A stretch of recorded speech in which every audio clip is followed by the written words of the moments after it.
करेंगे? Thank you जी बनर्जी। जनाब chairman, यहाँ पे यही क्वेश्चन अभी मैं सेनेट में भी बात करके आया हूँ, आंसर दे के आया हूँ। दो चीजें आप जहन में रखें। नंबर पहली चीज ये है कि ऑनरेबल मेंबर साहब ने कराची की बात की है, कराची से इलेक्ट हुए हैं। सबसे पहली बात यह है कि कराची के इलेक्ट्रिक, ये अभी जो इशू आया है ये हमारे दौर का तो नहीं, ये तो पिछले 10 सालों से है, जिस वक्त पाकिस्तान पीपल्स पार्टी और PMLN की गवर्नमेंट थी। जो इस वक्त डिस्ट्रीब्यूशन सिस्टम का निजाम है, जो डिमांड बढ़ रही है, इन्होंने उस वक्त क्यों नहीं कुछ किया? Number one. दूसरी अहम चीज ये है कि जो इस वक्त हम कर रहे हैं, फ्लोर ऑफ द हाउस पे भी मैंने बात की है, मैंने यहां पे हमारे MQM के साथी मौजूद हैं, इनके साथ मैंने बात की है, हमने प्रेस कॉन्फ्रेंसेस की है। सबसे अहम बात यह है कि कराची इलेक्ट्रिक ने अपना डिस्ट्रीब्यूशन निजाम में इन्वेस्टमेंट नहीं की। नंबर दो, जो आपका सेंट्रल डिलीवरी पॉइंट है, आप समझ लें आम फहम जबान में, वो प्लग जहां से नेशनल ग्रिड से वो बिजली ले सकते हैं, इस वक्त जो उनकी टोटल रिक्वायरमेंट है 650 मेगावाट, उससे ज्यादा हम लोग दे रहे हैं।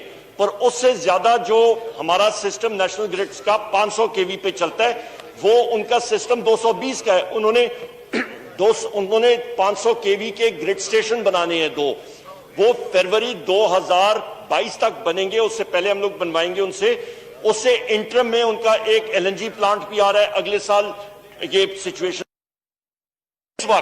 इस वक्त जनाब चेयरमैन जो मुआहिदा है के इलेक्ट्रिक के साथ, वो है 190 MMCFT गैस का, उससे ज्यादा हम लोग दे रहे हैं। इस वक्त औसतन जो गैस मिल रही है वो 100 MMCFD के इलेक्ट्रिक को हम लोग ज्यादा प्रोवाइड कर रहे हैं। उसके साथ साथ तकरीबन 40,000 टन तेल RFO हम लोग के इलेक्ट्रिक को इस वक्त हम लोगों ने उनके लिए मुख्तस करके दे बैठे हैं। और इस वक्त डोमेस्टिक प्रोडक्शन RFO का पाकिस्तान का तकरीबन 80% हिस्सा के इलेक्ट्रिक को हमने मुख्तस किया हुआ है, वो वहां पे जा रहा है। इसके अलावा जनाब चेयरमैन, हमने विंड एनर्जी जो है वो उनके लिए मुख्तस की हुई है। ये वो इक़दामात हैं जो हुकूमत पाकिस्तान तहरीक इंसाफ, हमारी इत्तेहादी पार्टियों ने किया है के इलेक्ट्रिक के लिए। क्योंकि हमारे कराची के यहाँ पे मेरे साथी बैठे हैं, कैप्टन साहब बैठे हैं, फहीम भाई बैठे हैं, बाकी सारे हमारे साथी बैठे हैं, ये वहां की नुमाइंदगी कर रहे हैं। हमने कराची अवाम को अकेले नहीं छोड़ना। दूसरी बात आ गई, इन्होंने बात की aggregate technical and commercial loss. Pakistan में 8,880 फीडर हैं। मैं आपको दो इंपॉर्टेंट स्टेटिस्टिक्स देता हूं। जिस वक्त हमारी हुकूमत आई, 18,000 से ज्यादा मेगावाट से ज्यादा ट्रांसमिट नहीं होता था। इस वक्त औसतन हमारा 23,500 मेगावाट हम लोग ट्रांसमिट कर रहे हैं। उसके साथ साथ लॉस, हमें इश्यूज कहां पे आ रहे हैं? इश्यूज वहां पे आ रहे हैं जहां पे डिस्ट्रीब्यूशन सिस्टम बिल्कुल फरजूदा हो चुका है, उस पर अभी हम लोग इन्वेस्टमेंट कर रहे हैं। अभी रात को मैं मुराद भाई के साथ हम लोग तकरीबन 10 बजे 10:30 बजे इनके हल्के के हवाले से मैं बात कर रहा था, मेरे अपने हल्के की बात हो रही है।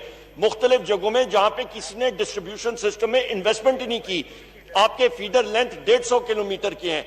आप खुद मियांवाली के हैं जनाब चेयरमैन, आपको मालूम है जो हम लोग इन्वेस्टमेंट्स ग्रिड्स में कर रहे हैं, बाकी चीजों में कर रहे हैं, तो ये इंशाअल्लाह ताला हमारा जो डिस्ट्रीब्यूशन सिस्टम है उसको हम लोग बेहतर करेंगे। दूसरी अहम बात यह है कि आपका जहां पे लाइन लॉसेस होते हैं उसकी दो वजूहत होती हैं।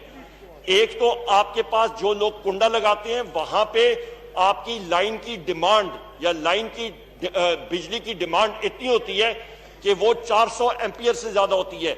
वहां पे हम लोग बिजली जितनी मर्जी देना चाहें वो लाइन उठा नहीं सकती है, वो ट्रिप कर जाती है। वो तकरीबन 8,880 फीडर्स में से 20% वो फीडर रह गए हैं, उनको भी हम लोग क्लियर कर रहे हैं।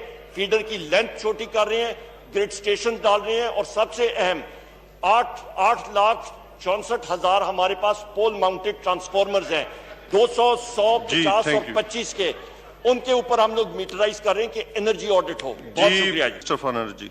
जनाब चेयरमैन, हमारा PITC सिस्टम होता है, इंफॉर्मेशन टेक्नोलॉजी। यहां से मेरे साथ आ जाएं बाहर, मेरे सेल फोन पे है पाकिस्तान के एक एक फीडर का सिचुएशन रिपोर्ट मेरे पास होती है। कल रात की इस वक्त लाइव डेटा आ रहा है, मुझे अपना फीडर बता दें, मैं इनको बता देता हूं उस पर लोड कितना है, कितनी देर चल रहा है, उस पर रेवेन्यू रिक्वायरमेंट कितनी आ रही है। मैं फिर रिपीट करता हूं, 8,880 फीडर है पाकिस्तान में, 20% वो फीडर हैं जो हाई लॉस फीडर है, ATC उनकी ज्यादा है। हमने ये देखना है कि वहां पे हम लोग ये रिकवरीज ना करें, या वहां पे हम लोग जो हमें फोर्स लोड मैनेजमेंट करनी पड़ती है ना करें, तो हमारे लॉसेस चढ़ते हैं। दो चीजें हैं, आप मुझे अपना फीडर बता दें डॉक्टर साहब, मैं आपको स्टेटिस्टिक्स उनकी आदाद और शुमार अभी बता देता हूं, मुझे कोई इशू नहीं है। नंबर एक। नंबर 2 ये है कि मैं फिर रिपीट करता हूं, लोड मैनेजमेंट उन 20% फीडर्स पे हो रही है या किसी और फीडर पे मोमेंटरली या कोई इशू आता है। मैं फिर रिपीट करता हूं, कई जगहों पे हमारे जो जिन पे रेवेन्यू अच्छा है, जो लो परफॉर्मिंग डिस्कोज हैं, वहां पे आपकी लेंथ ऑफ फीडर इतनी होती है 150 किलोमीटर है कि वहां पे किसी ने पहले इन्वेस्टमेंट नहीं की। वहां पे हमने ज्यादा अभी करनी है कि लेंथ ऑफ फीडर कम हो, ग्रिड स्टेशंस बने और एनर्जी ऑडिट हो। बहुत शुक्रिया जी। Sir, Umar Ayub Khan, minister of energy, make a brief statement जी। जनाबी चेयरमैन बहुत शुक्रिया। जनाबी चेयरमैन, चीमा साहब की इंफॉर्मेशन के लिए या ये चाहें इनकी मर्जी, वरना मैं डिटेल जवाब अभी भी यहाँ पे दे दूंगा, पर मैं अपने भाई को सजेस्ट करूंगा कि 2 बजे चीफ एग्जीक्यूटिव फेस्को को मैंने बुलाया हुआ है, तो आप या मिलना चाहें वहीं पे वो डिसाइड कर लें, तो आपकी मर्जी, वरना डिटेल जवाब मैं यहीं पे भी आपको दे सकता हूँ। हमारा मकसद है कि इनके जो जहां से इनको ये कंप्लेंट आई है उसको हम लोग ऑन द स्पॉट एड्रेस कर लें। तो मर्जी आप चीमा साहब से पूछ लें, मैं उसके मुताबिक जवाब दे देता हूं सर।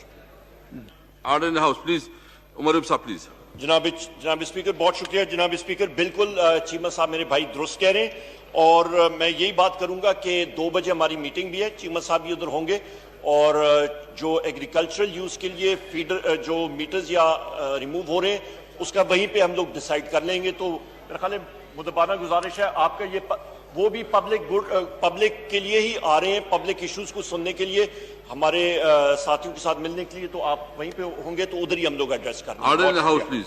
अच्छा उमर साहब, मैं खुद समझना चाहता हूँ कि इस पे आपने क्या करना है। अभी एक हमारी कमेटी भी बनी थी उसके ऊपर, तो इसमें क्या अभी स्टेटस है इसका? नहीं सर, ये उसके साथ रिलेटेड नहीं है, ये सेपरेट है। ये फेस्को का चीमा साहब ने इशू उठाया है। एग्रीकल्चरल इनका ये मौकफ है कि मीटर जो एग्रीकल्चरल ट्यूबवेल्स के हैं, जो रिलीफ पीएम ने 300 यूनिट्स डोमेस्टिक का दिया है, वो एक सेपरेट चैप्टर है, एग्रीकल्चरल का सेपरेट है। एग्रीकल्चरल की जो आपकी कमेटी जो मुख्तलिफ मतलब ज्वाइंट कमेटी बनी है हाउस की, आप उस जिस चीज को देख रहे हैं वो ये है कि एग्रीकल्चरल जो सब्सिडी है वो कितनी है। वो आपकी यहाँ पे हाउस की इंफॉर्मेशन के लिए मैं फिर दोहरा देता हूँ कि 29 अरब रुपए है कि आप 5 रुपए 35 पैसे पे या उसको फिक्स करें, और बाकी उसके ऊपर आपके फ्यूल एडजस्टमेंट चार्जेस और आपके जो जनाब चेयरमैन क्वार्टरली एडजस्टमेंट्स होती हैं वो इसके ऊपर हैं, जीएसटी या वो सारी चीजें उसके अंदर आप कर लें तो ये बिल बन जाता है 62 बिलियन का।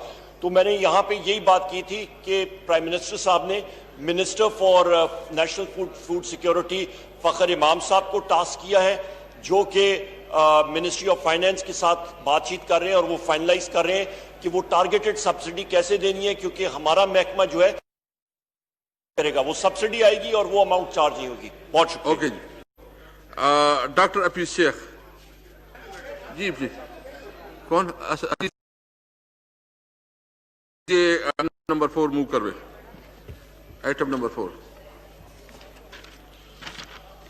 जनाब chairman, I beg to introduce a bill further to amend the Mudarba Companies and Mudarba Flotation and Control Ordinance 1980, the Mudarba Companies and Mudarba Flotation and Control Amendment Bill 2020. A bill further to amend